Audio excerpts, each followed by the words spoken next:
Hey guys, Toolman Tim here. Welcome back to the workshop where we create community, find freedom, promote preparedness, and share success. I got a good one for you tonight. It's been a long time in the coming. I got Jake from Ravenwood Acres. He was gracious enough to reschedule for me because I was supposed to be in Dallas, and that ended up falling through, which, for better or for worse, it happened. But Jake, you and I have chatted on and off for at least a couple of years now. And I love to use these interviews as an excuse to finally have conversations with people. So how are you, Jake? Oh, doing great tonight. Where are you located? I'm in Southwest Washington State. So here on the western half of the Cascades. So just about an hour south of Seattle. So nice. Weather been about where it should be this time of year? No, we're looking, we're quite a bit colder than normal here. We've had a kind of a weird year, but that's actually been pretty normal for the last few years. So up and down. How far from the coast are you?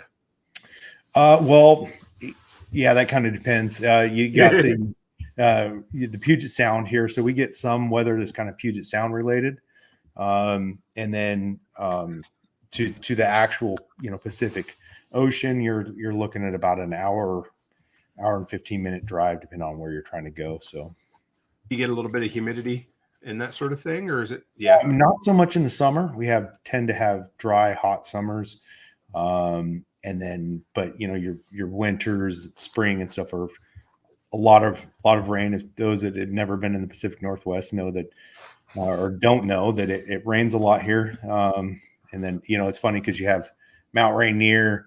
It's a sight to see, but there's a lot of people that will move here or get here during winter or spring or some time of year where the weather's bad, and all of a sudden the sun will come out and it'll clear up, and there's this 15,000 foot beautiful mountain, and they're like, wow, where'd that come from? so but it's also a volcano, so it's beautiful but dangerous. It's like, yeah, must be female. Let's leave it at that. So yeah. So you so I guess we must have crossed paths originally through the TSP community, I'm guessing. Yeah, absolutely. I think, I don't know. No, it wasn't before. It was before you'd interviewed with Jack, I think. Okay. I don't remember, because also, I follow Nicole too. So I might have heard through Nicole, Nicole Sauce, those that don't know, who that is, but yeah, it's been a while. So I had you, because I know I had you do a community member spotlight. Were you part of the, this is awful, I'll have to play remember here, but did I get you to do a tour view video, that joint tour view thing quite a couple of years ago, or was it just the community member spotlight? Just the community highlight one. Right. Cool. So let's start. I always love to kind of get people's backstory, where you came from, that sort of thing. But just tell me who Jake is. I always love to ask what your first job was, for sure, and where you started and how Ravenwood Acres came about. Okay, well, yeah. So originally born in Oregon, and in a small rural town about 30 miles southeast of Portland. I just use that because most people know where Portland is, unfortunately. But, we always roll our eyes when we say Portland. Yeah. Well, it's wild because you can go from a city that has so many problems to the town I grew up was it's right in the nestled right in the foothills of the Cascades. It was a logging town traditionally, not really that anymore, but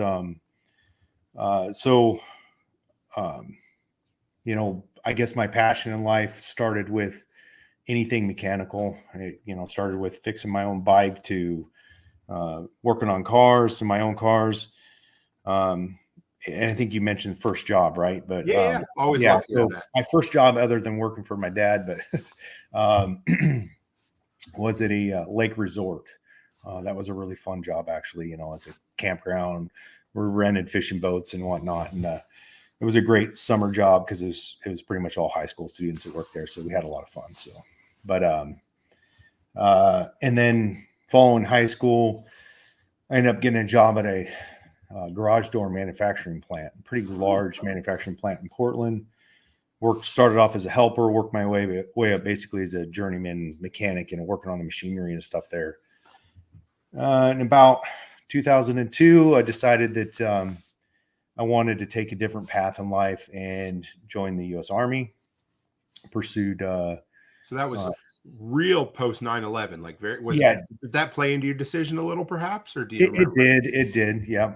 I was feeling that patriotic bug at the time, and it's something I'd almost done right after graduating high school, but backpedaled on that a little bit, and then ended up just keeping working at that manufacturing plant, and then. So yeah, I pursued aviation. So my base job in the Army is a helicopter mechanic, specifically the Black Hawk UH-60 helicopter, and I've been doing that now for 20 years. So, or a little over 20 years. So yeah. And so, what's that? Sorry. No, go ahead. Sorry. Okay. Yeah. So been all over the place. I've lived in South Korea twice. Family lived with me the first time. It was just our daughter and I. Lived in Texas for about 3 years. Washington State, Nevada, back to Washington State, Korea, now back to Nevada. Of course, I've been all over the world for what we like to call government-sponsored vacations. To different locations, some hostile, some not. And the now back here at Ravenwood Acres, which we actually moved back here in 2016 from Nevada after being there for 3 years, and bought our first home on 5 acres. And we've always wanted to homestead and or just have a home on property for that matter, and be able to do our own garden and whatnot. And opportunity presented itself, so we bought this place, and we've been since then have been trying to develop it, because it was, other than it being a nice home on 5 acres, there was nothing here. There wasn't one fruit tree. There wasn't any rat. There was nothing that produced anything productive, So we've been, ever since, that's where we've been at here. That's cool. So you came from Nevada previously. So does that mean you were stationed at Area 51, were you? Yeah, absolutely. Yeah. Well, I got the scoop, guys. We're all set now. Yeah, we're all set. No, I heard a lot about it, but I still haven't been there. So you were, you said you grew up in a logging town. Was it Oregon? Is that right? Yeah. Or yes. Do you read any fiction at all? Did you ever read the 299 Day series? Oh, absolutely. Yeah, I've read all of them. So the town, the protagonist, is it Grant? Is that right? Yeah. The town that he grew up in was a logging town in that general area, wasn't it? Forks, Washington there. So, which is also the setting of the wonderful TV or movie. What is that? Twilight. So, that's it. Yeah. So, okay. Just as soon as you mentioned logging town like that, I was like, yeah, I'm picturing 299 days. That's cool. Yeah. Right on. And so then 9/11, and so you're you work with helicopters, or have been working with helicopters. Yes, absolutely. So I learned something about these. Maybe you can talk a little bit about it, but I just assumed that if a helicopter stalled in midair, that was it. But I watched a video with Neil deGrasse Tyson a little while ago that explained apparently that isn't necessarily the case. Is that right, or do you know? No, I mean, obviously no. we do well, the lighter the helicopter, the better your odds are, right? But the smaller ones, not as bad. It's called auto rotation, right? So say the engine's cut out, the pilots put it into the proper attitude to hope, and they can control the rotor blade pitch, which is basically let me move my hand where you can see it. So that's kind of like the wing on a plane, right? But the blades that are spinning around just enough to where the wind, as you're falling, right, keeps them spinning. Right. In essence, it's a controlled crash. With the smaller ones, they usually can. I've seen training ones where they've done them, and the landing looked just as gentle as if they were under power. However, with the larger ones like the Black Hawk, I've heard of plenty of people surviving them if they can land somewhere that's nice and clear and open, right? But unfortunately, sometimes those places are not available, and then the odds of injury or death can go up from there. So Pippin says falling falling from off. sky, yeah, absolutely. Were you ever lucky enough to work with any Canadians in the Sea King helicopters by chance? Well, it's funny you bring that up. And what was it,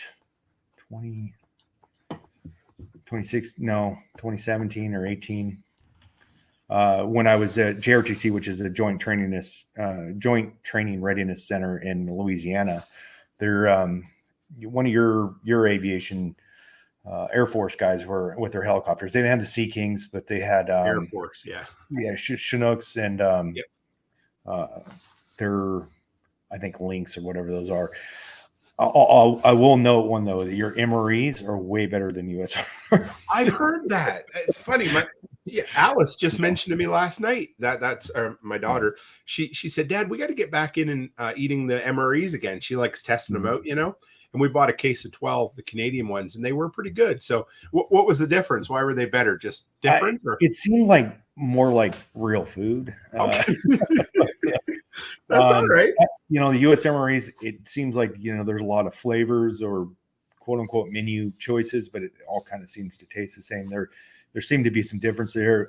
They had, of course, anyone that they're different. So everyone's going to think they're better. Right. But they had a bunch and they were just like, hey, here, when they left us almost I swear it was like a pallet full. People were taking them home and so it was pretty funny. Everyone, a couple of the people are like, "Why do you guys are so crazy about these MREs?" We're like, "Oh, so, something different." Yeah. So you did quite a few tours overseas, hey? Yeah, absolutely. I'd forgotten. I'd read a while ago, and then I was prepping for the show tonight, and I looked. I thought, so where all did you go? Or you feel free to talk or not talk about anything. It's totally. Cool, but yeah, I did the typical. Afghanistan, Iraq tours, quite a few of those. In fact, like 8 total. Wow. I had a period of time where I was in the special operations community aviation side. And so our rotations were much shorter, usually 60 days or less. So that's how I kind of added them up compared to like people doing 12 months at a time. But I also got the fortunate side to go to a lot of places in the Pacific region, because kind of joint base Lewis McChord here in Washington, that's kind of where they're centered, right? The whole Pacific region, Asia and stuff is their kind of their area of focus. So I've been to Cambodia, which was actually probably one of my favorite trips because it had been the first time U.S. forces had been there since Vietnam. So, but just really cool culture. Things were really, really affordable. So, it's a beautiful country too, isn't it? Yeah, it was beautiful. It was there's parts of it that are so primitive that, like kind of what people would think, like they've seen on maybe a History Channel or something, but there's still that. So, there's people that live, in huts and things still there. And then Thailand, which is probably my second favorite. I've been there a couple times. I like Thai food, so Thailand's the best place to get it.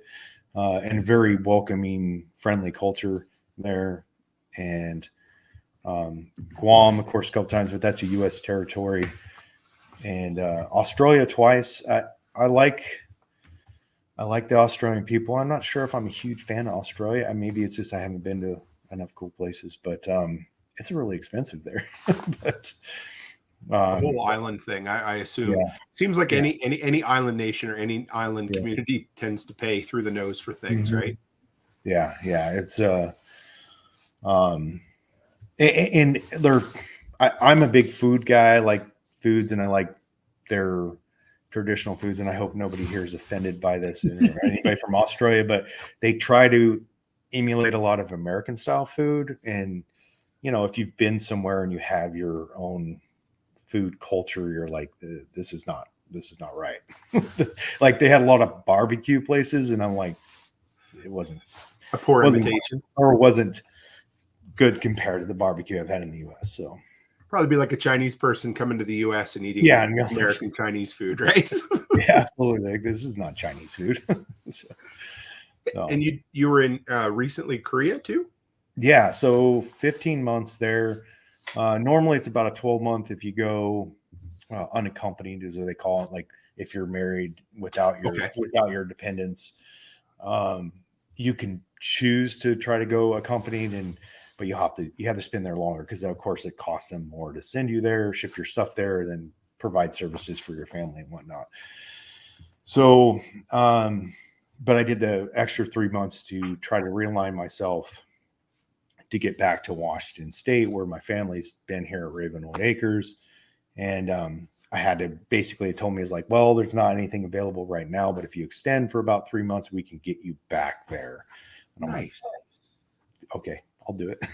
So, yes, which it was my second time there. It was my first, what we call duty assignment out of my AIT, which is your advanced individual training that you go to after your basic training. And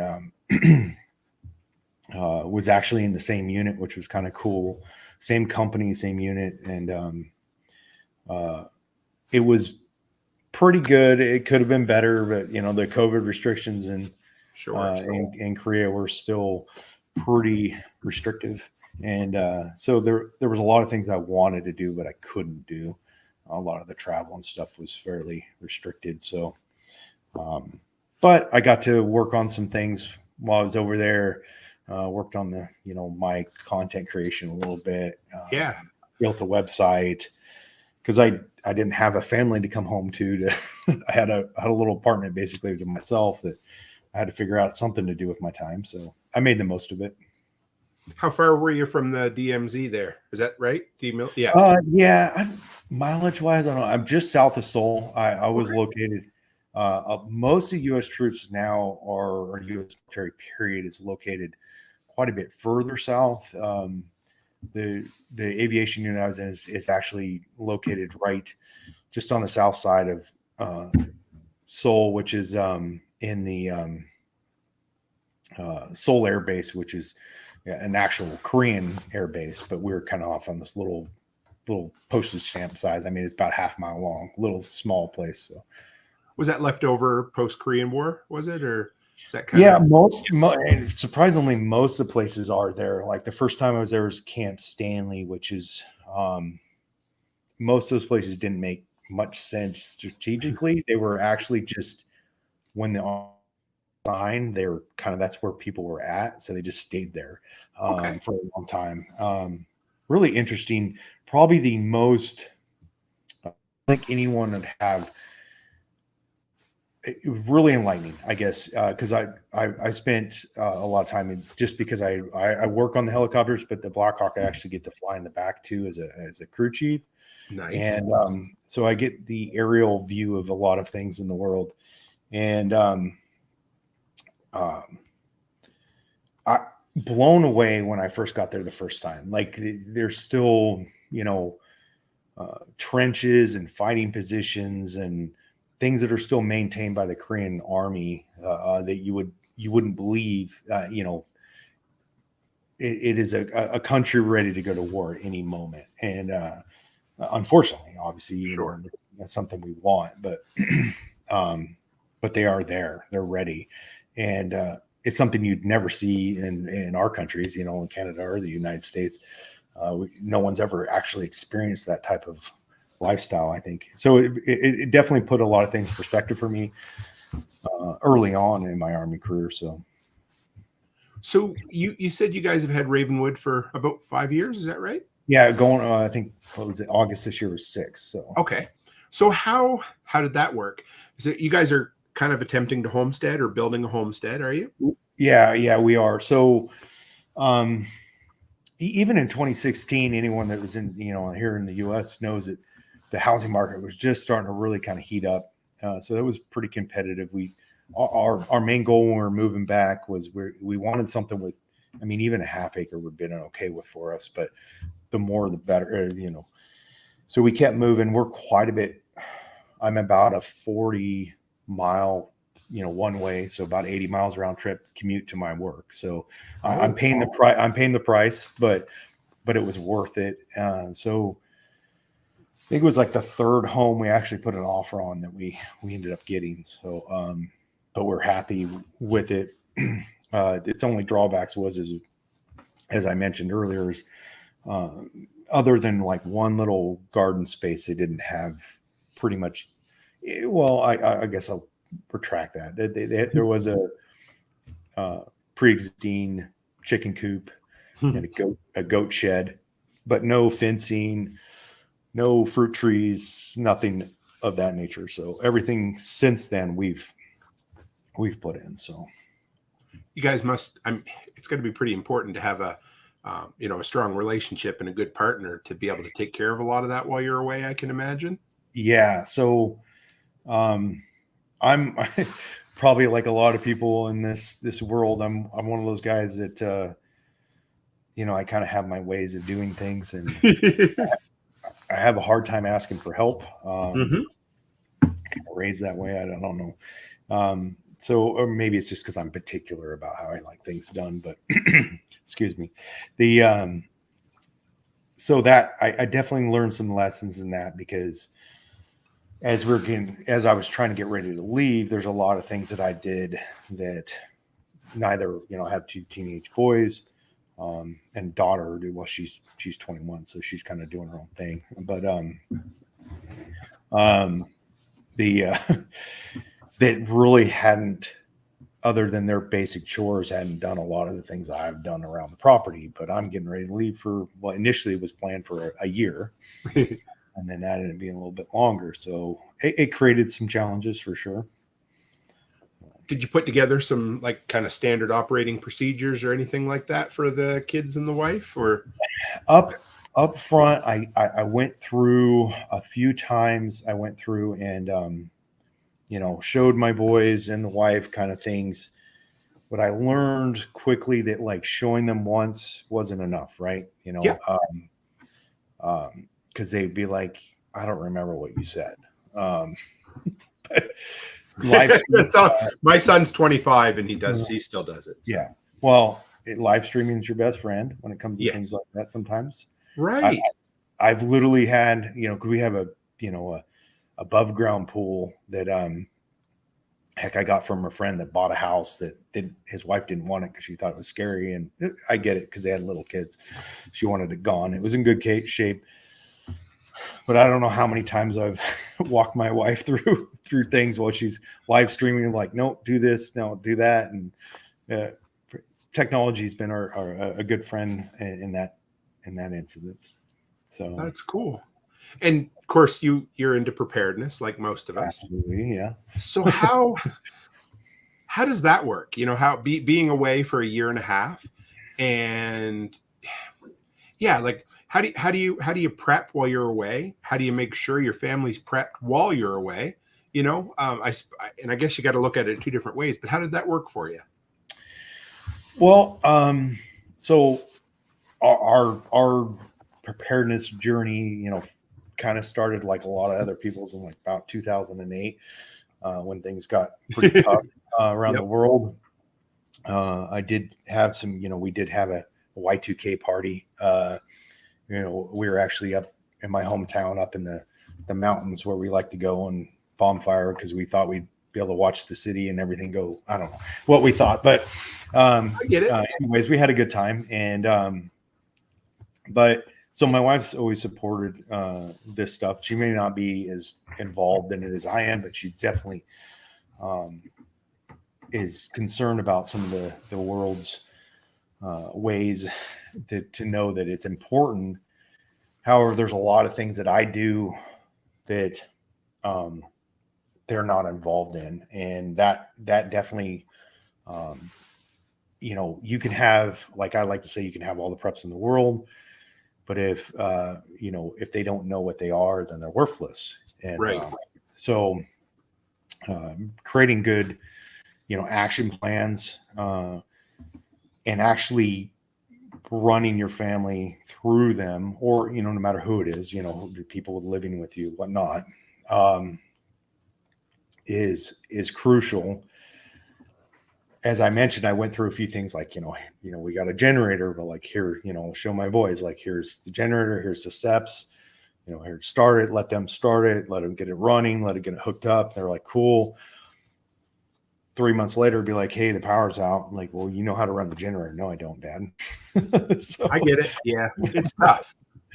So that led me to creating some videos. And I know you and I kind of talked about that a little bit.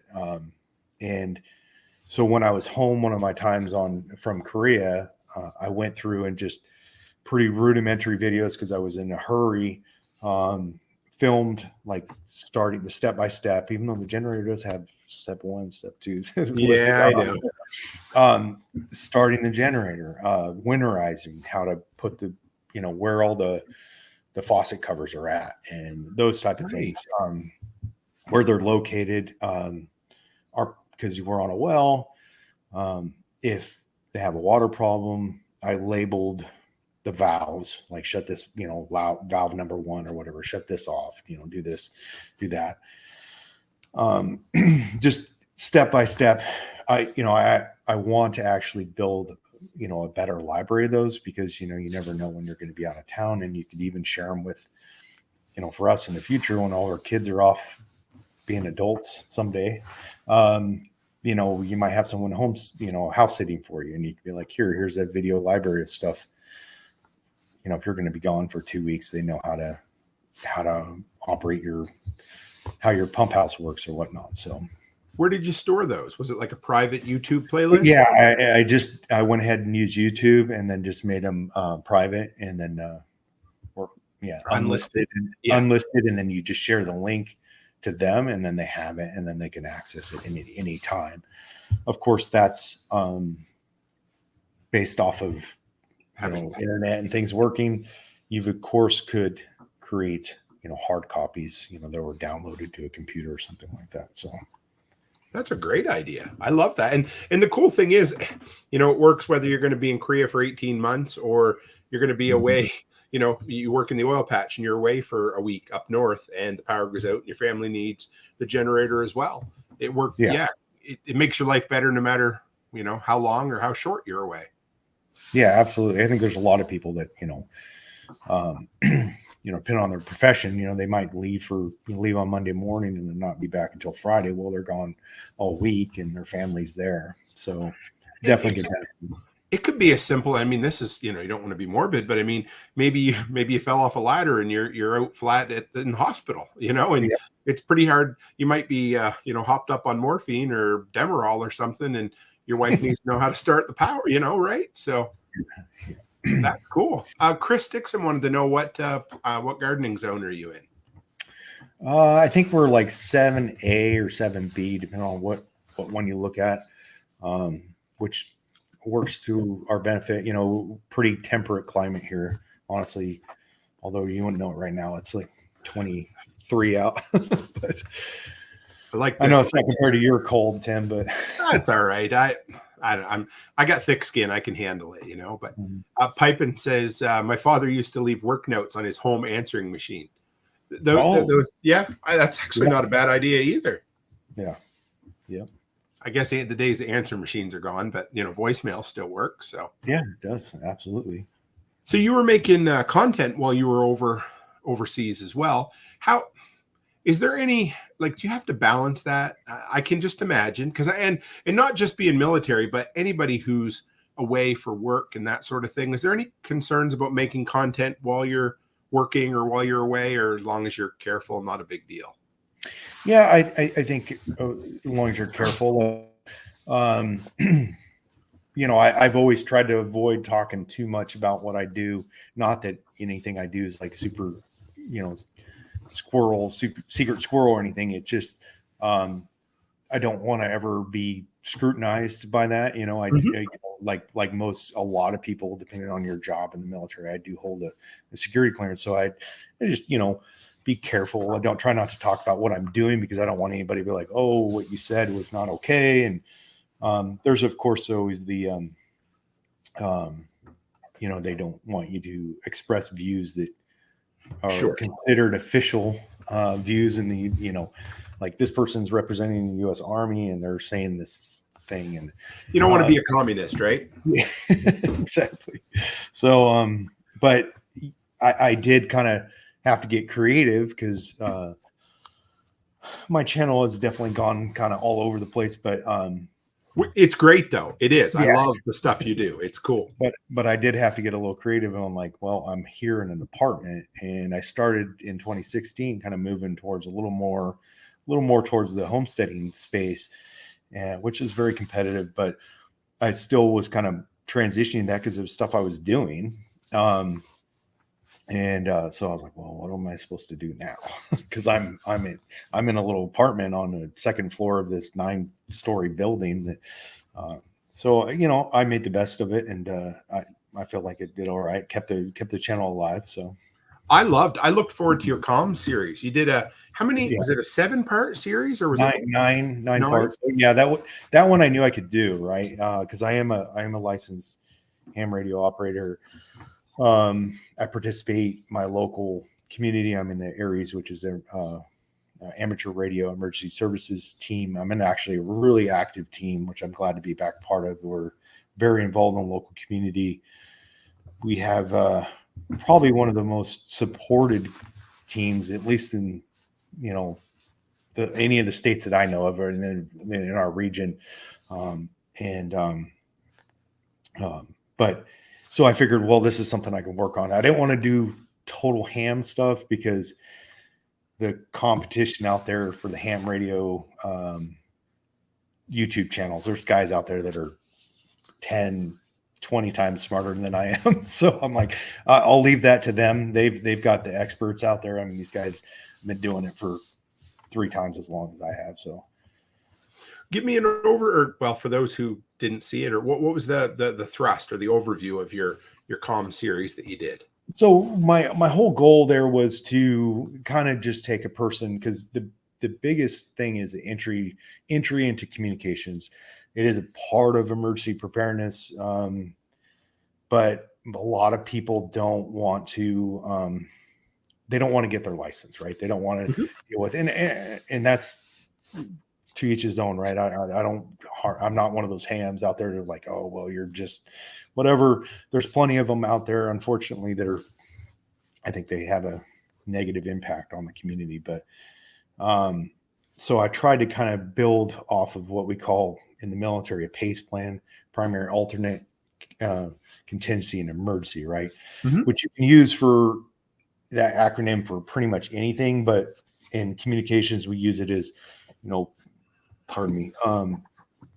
your primary usually being, something in the military, of course, would be just our radios, but in the civilian sector, right, it'd probably be, just your cell phone, right? So Sure. And then kind of work from there to show people how to kind of build a plan. My key point is it's the same as like people that talk about like bug out bags or whatever. And they're like, hey, this is the end all be all, which in my opinion is not. That's not true, because everything should be built to your situation. Right. So assess your situation. What are your needs? What do you need? And ultimately, I would recommend, if anyone's going to come and ask me like, hey, what do you think I should use for emergency communications plan, other than, like cell phones, right? If it's a 2-way radio, I'm going to recommend GMRS, which is the, general mobile radio service, because it's unlicensed. It's licensed, but unlicensed because you just pay the fee and you have the license, at least in the United States. And it's going to give you, you're not going to get, long range coverage out of it or anything like that. But if you're looking for some sort of alternate plan to be able to talk to family, friends, whatever in your local area, it could work for you.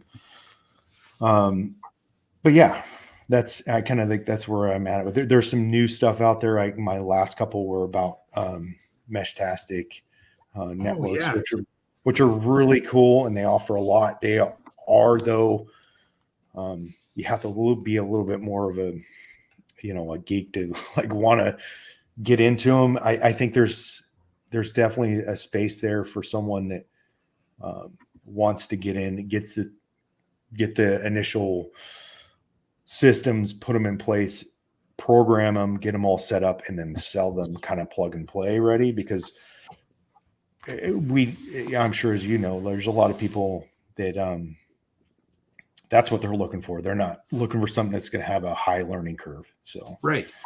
I'm that way. I mean, I do love to dive into certain things, but I would say 7 times out of 10, if I want to do something, I would rather I would rather pay somebody to have done all the hard work for me so that I could jump into it, you know?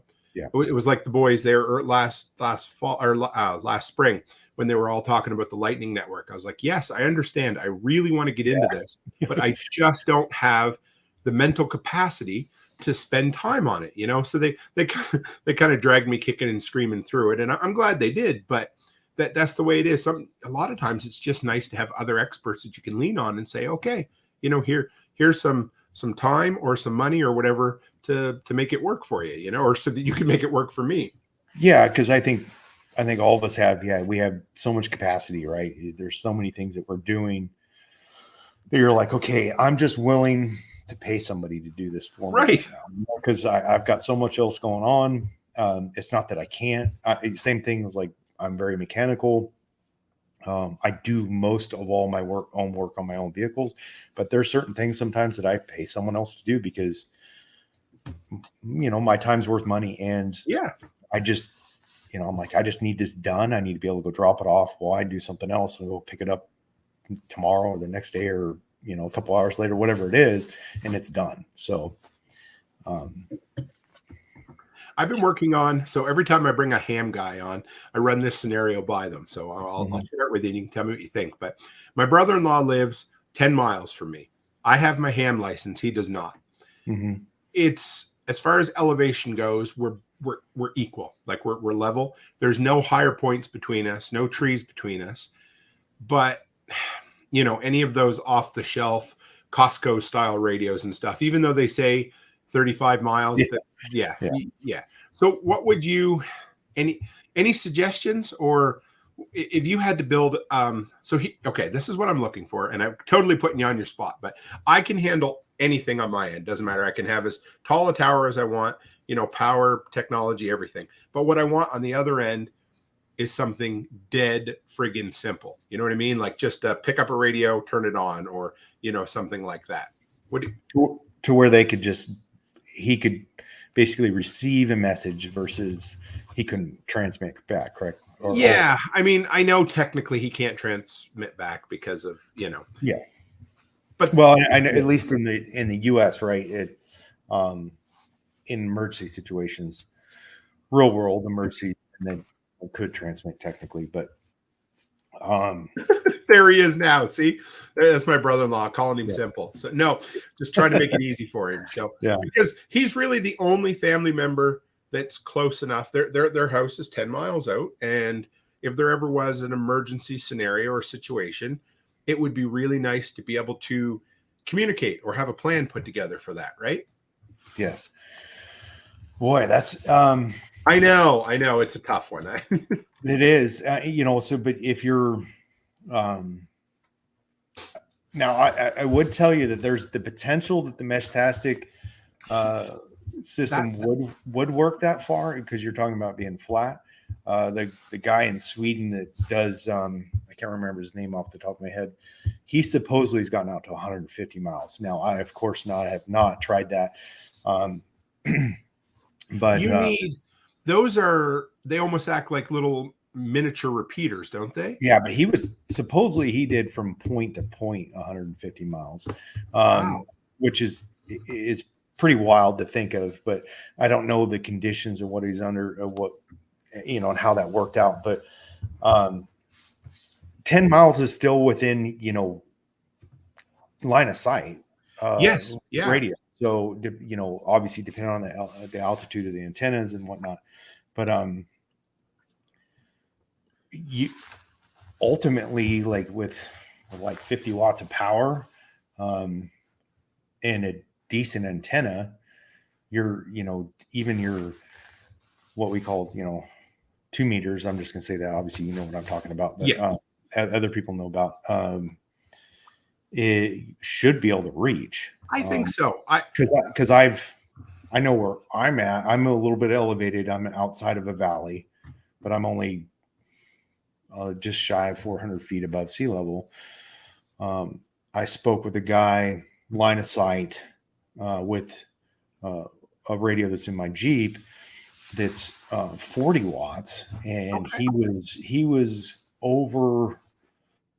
like around 15, 13 miles from me, and that's trees and stuff in the way. Now he was lower in the valley, so there was no actual terrain in between us. There was obstructions like trees and things like that, but no actual like mountain or hills or anything like that in the way. So I think it's possible. All right. I think you've encouraged me. I think I'm going to have to try it because I think it's a J pole made out of copper pipe that I used to use to connect to my local repeater. So I can get it up easily in a tree here about 40 feet off the ground. And I've got a mobile that I use as a base station, and I think it's got 50 watt power. And then I've got a couple of UV 5Rs, I've had for a few years. Yeah. Yeah. So I was thinking about, would there be any benefit to extending, like, say, taking a bunch of coax and like throwing the antenna up over a tree? Would that give you any extra benefit on their end? Or yeah, absolutely. I actually had, I think I bought them off eBay, and you could extend it a little bit further. It's basically a J pole, or based off J pole theory. It's wire. It's okay.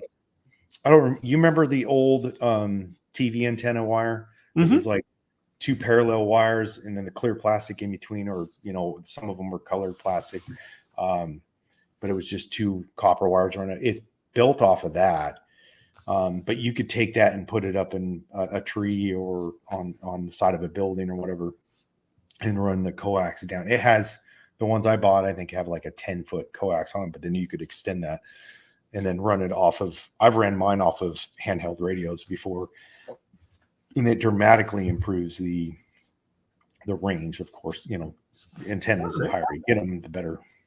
I'll give it a shot. That's been, I think I've just been sitting on my ass for no reason other than just the fact that I haven't got around to trying it. But yeah, I think we will. I've only got my basic. I want to get my advanced, which is your HF privileges up here. But yeah, I'm the same way. I'm general here, or technician's class or whatever here, which is the basic. And I need to do the studying to get, I can do some HF, but I can't do most HF that most people do. So if they offered it complete pre-COVID, there was zero online testing available. So I had to drive well over an hour to go get tested. And the problem is that the advanced course is just a lot of rote memorization of things I'm never, ever, ever going to touch at all. I haven't. Yeah, you know what I'm saying. Even for my test, there was a lot of stuff I memorized that I haven't used it. So no, I want to know how to hook up an antenna. I want to know how to, I want to know the proper, what's the word for it? The proper way to communicate and to not break the law. That's all I need to know. Yeah. I don't need to know how to test, but that's not the whole test. So. Right. Yeah, exactly. I don't need to know how to build a repeater from scratch. I don't even want to know how to build a radio from scratch. I just want to be able to do HF contacts, I almost wish there's maybe an in between, but that's neither here nor there, Yeah. So here's another one for you. How'd you get into Coleman stuff? Because if you guys check out Jake's channel, he has his, so you're like you said, your channel's a bit all over the place in a good sense, but one of your niches is kind of vintage Coleman stuff, isn't it? Yeah. So I was living not long after I started the channel, and I just moved into a new place, and I actually had a nice, beautiful garage, and I was like, oh man, now I can do all these different types of videos. And I just picked up this older Coleman, and I grew up around Colemans my dad had lots of them. We did a lot of camping and hunting and things like that. We always had Coleman products. So they were nostalgic to me. And I'd found one at a thrift store and I was like, oh, and it was really good shape. So I was like, you know what? And then I bought this new dual fuel one, which they're kind of the standard now. That's what they sell. And ultimately they're all kind of dual fuels, but that's, it's marketing. But so I just thought, well, you know what? I'm just going to film this real quick, just comparing the two, because the quality difference is dramatic. They're, a lot of plastic parts. They don't use as much brass or copper or anything like that anymore. It's all, metal, which we all know that is definitely more susceptible to rusting or corroding away. And so I just did a quick comparison video. I honestly, I didn't think anybody was going to watch it. And it's still to this day my number one watch video. It's starting to die off, but it's been out there for 10 years. So, so I was like, well, shoot, everyone likes this stuff. I like Coleman stuff. So I started filming other things. And because I have a mechanical background, I was like, I was getting a lot of questions like, hey, I have this problem on some of my other videos. You know how to fix it. So I decided to create some videos about here's how to fix some of the common problems with them. And it's been really successful. I hate to say this like this because I know it's going to sound arrogant, but they're really simple. They're really simple. Yeah.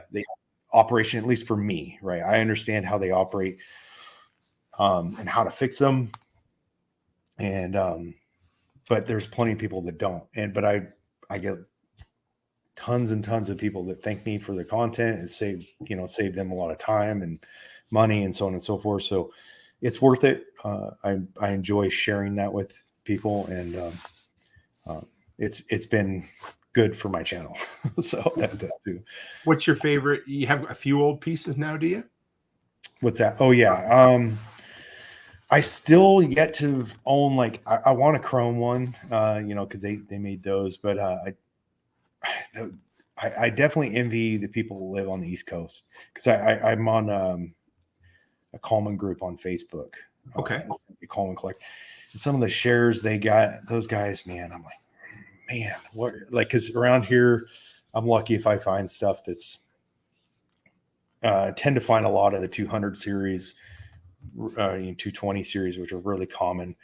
I can't say that I have a favorite. I really like the one. I think I'm up to like 13 lanterns now. I have 5 or 6 heaters, one single burner stove, gas. I have propane one. Then I have several of the actual 2-burner style. I probably should downsize. They're taking up a lot of room, but I have quite a few. Were the older ones made better? Yeah, absolutely. They just the being made out of mostly brass it makes a huge difference. Although the cool part that you see, like if like the history of things, if they're old enough, there's a period of time where they weren't made out of brass, even though they were old because of World War II. So right. It's what did they substitute then? It was metal, steel. Okay. So like a galvanized zinc plated or whatever steel to help prevent from rust and whatnot. But ultimately, if they weren't stored very well, they probably are not around today. So are they sought after by collectors a little more since they're probably a little rarer, or not? They can be. It's kind of hit and miss because it's really hard to tell. Versus, I guess, some collectible stuff, it's hard to tell.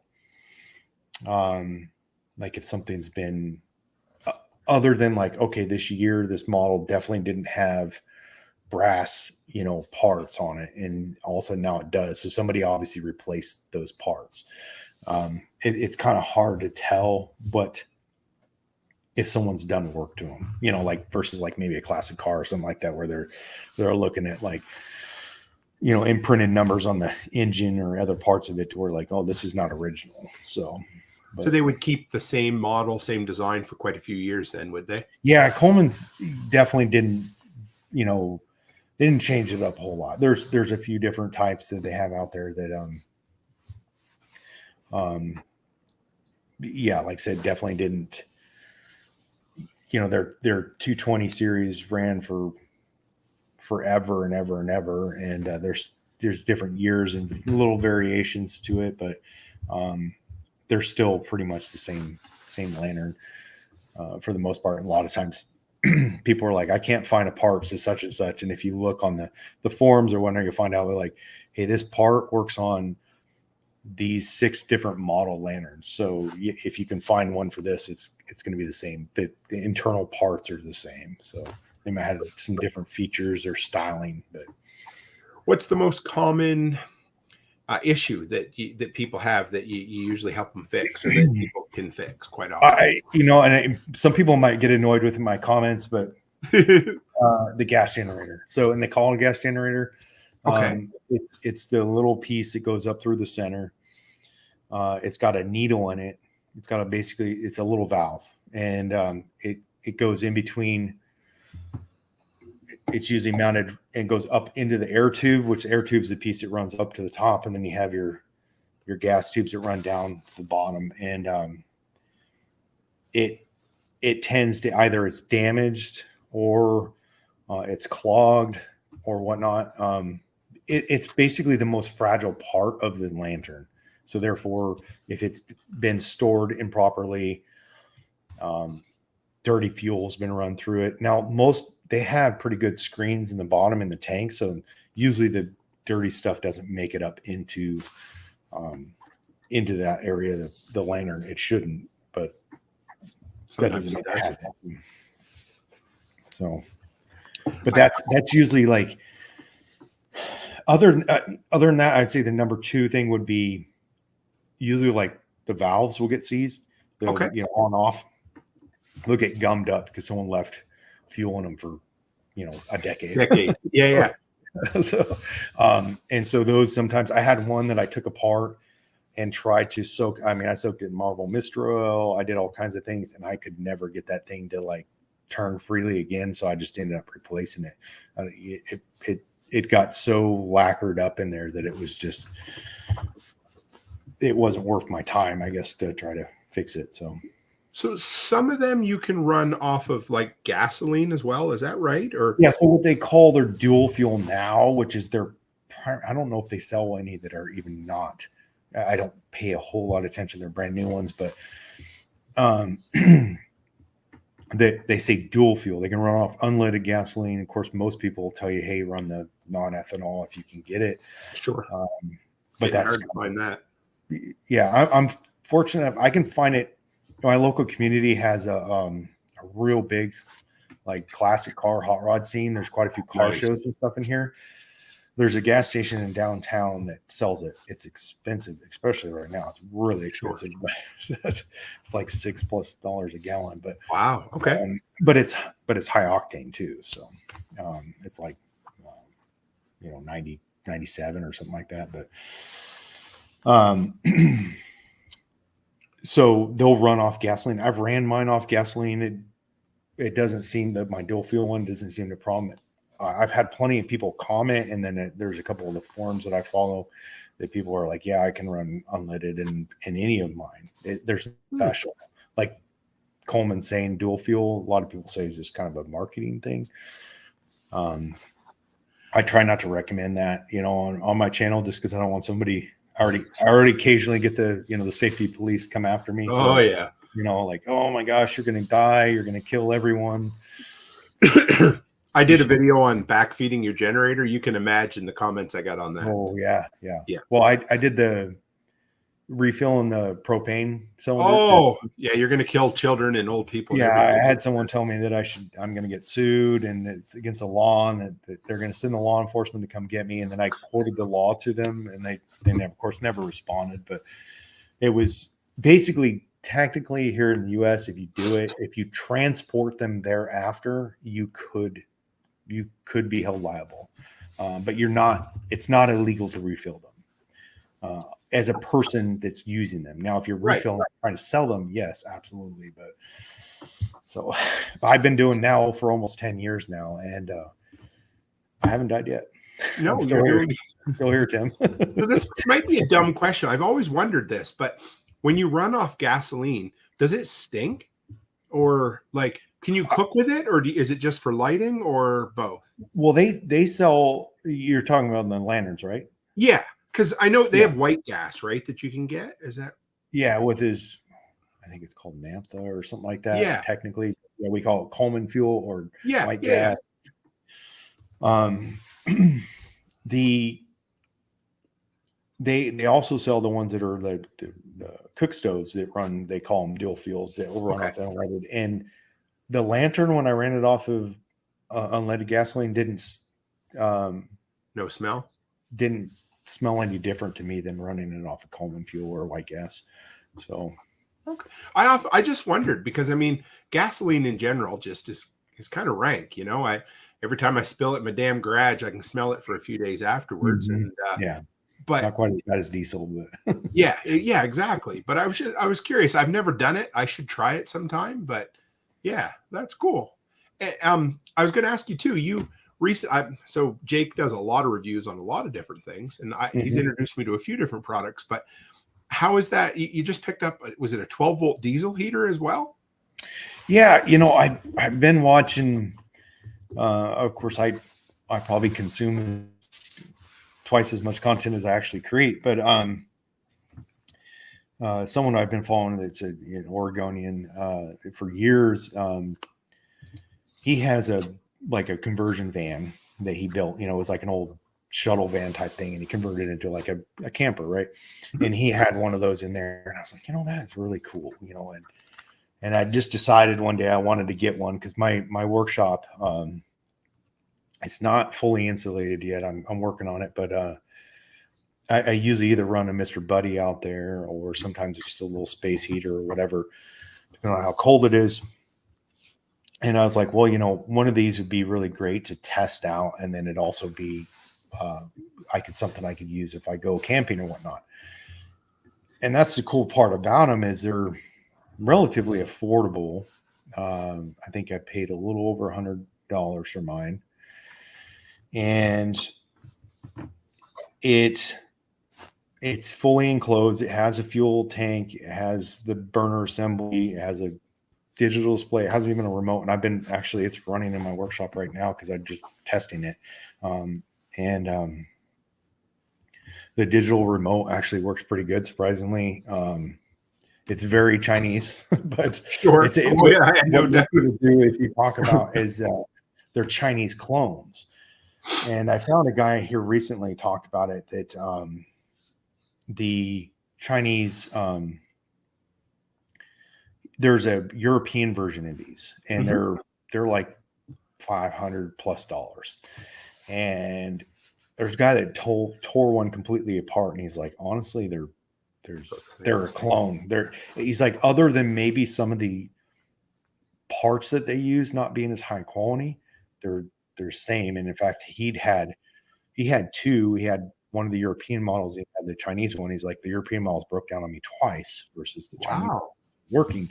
So I was like, okay, well, it's worth the try because I figured I could use it for. It's relatively portable, right? So it's something I can move around and use, and it's not going to heat a huge workspace. It's not designed for that. I mean, they're fairly small, but pretty cool little device, honestly. Is it going to heat a bigger area than a Mr. Buddy? Or is it about the same? Probably, I would say probably about the same. Maybe not like the Big Buddy, which is, what is it supposed to heat? Like 200 to 400 square feet, or is it not okay, that? So it'll probably keep up with that. And then it's actually pushing air because it's got a fan, right? Which is kind of nice because you can stand a ways away from it. You don't have to stand right in front of it to get some direct heat from it.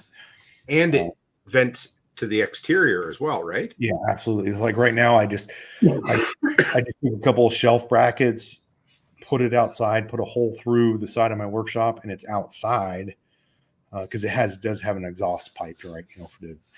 But once it gets up and running, you don't smell any diesel fumes, like maybe a diesel truck if you've been around like an older one, especially idling. Hate that. Yeah, you don't smell any of that. In fact, you can put your hand over the exhaust pipe, and bring it over to, your face, and you're not going to, once it gets up, when it first starts, you smell it a little bit, but once it gets up and running, it burns really clean. So my brother-in-law, who was in here earlier, they have those old kind of torpedo style diesel heaters.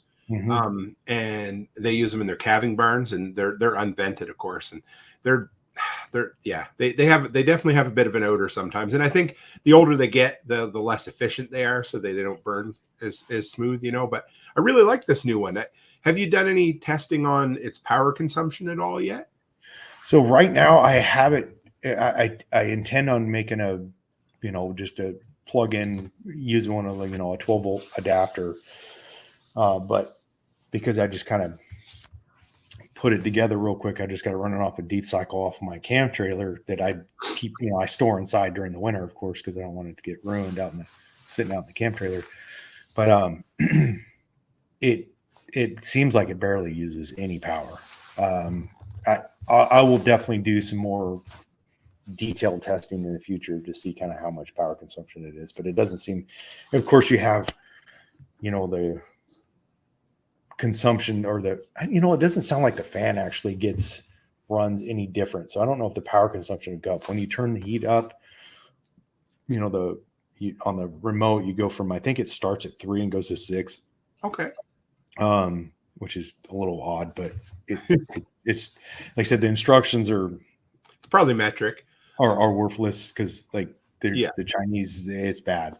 I had to watch like several YouTube videos just to figure out how to get it all started up because I couldn't understand the instructions at all. So you would think, I don't know. I have so much fun with those instructions sometimes.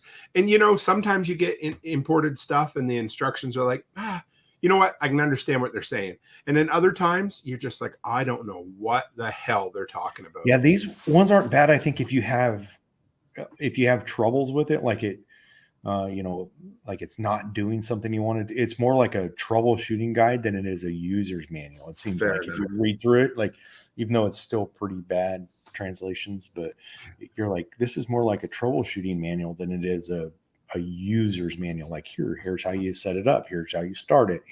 That type of thing. It's not in there. So. But you've been pretty happy with it so far? So far, yeah, absolutely. I was pretty impressed. But yeah, the cool part is, like I said, you could take it. There's people I've seen that taking it. A lot of people now have those rooftop tents on their their trucks or their cars. Yep. Even. And there's a guy that built a rack that sits on his tire. This sits over his tire and it's got a little shelf. It almost looks like if you've ever seen those little, you can put them on there. It's a step, just your tire to step on. Maybe he just converted one of those, and he sets the heater on that, and he's got a long tube, goes up inside his tent, and he's camping out in the winter, and he's like, "Oh, I'm toasty in my tent in the winter." So, and I'll bet you could probably pair it with a solar system if it doesn't use a ton of power. That's what I'm thinking, and even move it to someplace, like. If you live in a part, especially someplace that gets as cold as where you live, and you're trying to keep livestock warm or something like that, you might even be able to, solar panel and a backup battery, and you could keep the, temperature above freezing in there. It probably wouldn't, depending on how large the space is, it's definitely not going to make it like a nice toasty, 60 degrees Fahrenheit, but it'd keep it. Oh, that's okay. Did I lose you? No, I can still hear you. Can you hear me okay? Yeah, I just lost my screen. Oh, there it goes. I kicked something in the cord, and all of a sudden the screen went black.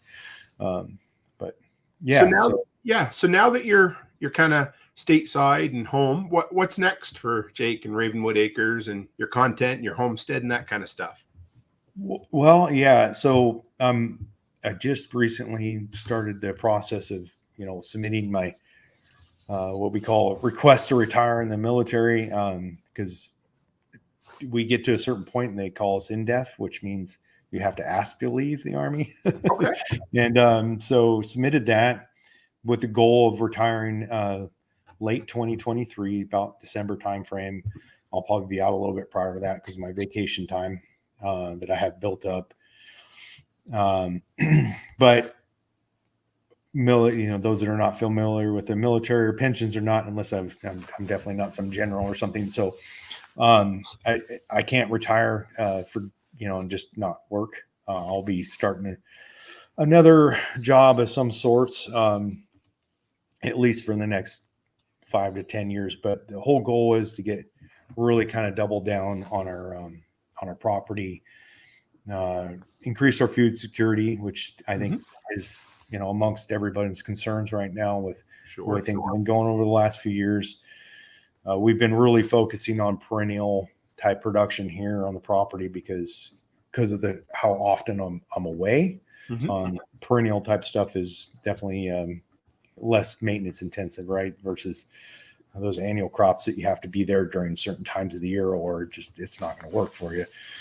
We've this next spring we're planning on getting pretty heavy back into annuals just because I anticipate being around.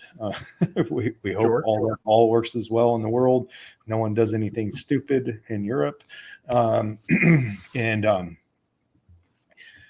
we kind of doubled down, and I'd mentioned in one of my videos a while ago about wanting to get goats to help me maintain vegetation on the property, because I spend quite a bit of time keeping back some of the vegetation with weed whackers and whatnot.